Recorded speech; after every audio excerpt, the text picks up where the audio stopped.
ಆಸೆ ಎಂಬುದು ಭವದ ಬೀಜ. ತಾಪ ಯಾಕಾಗ್ತದೆ ಮನುಷ್ಯಾಗ? ತಾಪ ಯಾಕಾಗ್ತದೆ?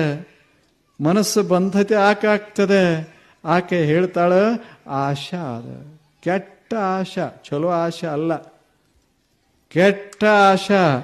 ಚಲೋ ಆಶಾ ಅಂದ್ರೆ ನಾನು ಕೂಡ್ತೇನೆ, ನೀವು ಕೂಡ್ರಿ, ಇದು ಚಲೋ ಆಶಾ.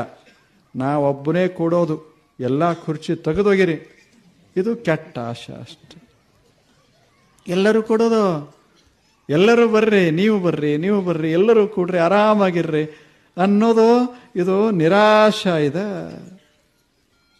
ಆಸೆ ಎಂಬುದು ನನಗೆ ನನ್ನ ಹೊಲ ಅಷ್ಟೇ ಬೆಳಿಬೇಕು, ಭಗವಂತನೇ ನನ್ನ ಹೊಲದ ಮ್ಯಾಗ ಅಟ್ಟು ಮಳೆ ಬಿದ್ರೆ ಸಾಕು, ಇನ್ನು ಯಾರ್ಯಾರ ಹೊಲದ ಮೇಲೂ ಬೀಳೋದು ಬೇಡ. ಹಿಂಗಂದ್ರೆ ಹೆಂಗೆ ಹೇಳಿ? ನಮ್ಮೂರಷ್ಟೇ ಬೆಳೆದ್ರೆ ಸಾಕು, ಪರೂರು ಏನ್ಯಾಕಾಗೋಲ್ವ ಯಾಕೆ? ಹಿಂಗಂದ್ರೆ ಹೆಂಗಾಗ್ತದೆ? ಅದು ಬಹಳ ಚಿಕ್ಕ ಮನಸ್ಸು, ಸಣ್ಣ ಮನಸ್ಸು, ಅದು ಆಶಾ. ಇದಕ್ಕೆ ಆಶಾ ಅಂತಾರೆ.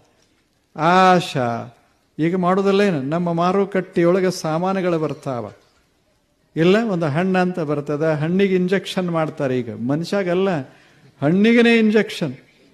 ಏನು ಕೆಂಪು ಒಳಗೆ ಸುರುವ ಕೆಂಪು ಅದರದ್ದಲ್ಲ, ಅದು ಹೇಳ್ತದೆ ಇವ್ರು ಮಾಡ್ಯಾರ, ನಾ ಹಂಗಿಲ್ಲ, ಇವ್ರು ಮಾಡ್ಯಾರ ಅಷ್ಟೇ ಹಾಕ್ಯಾರ. ಇಲ್ಲೇ ನಿಮಗಿನ ಗೊತ್ತಿಲ್ಲ, ನಿಮಗಿನ್ನೂ ಗೊತ್ತಿಲ್ಲ.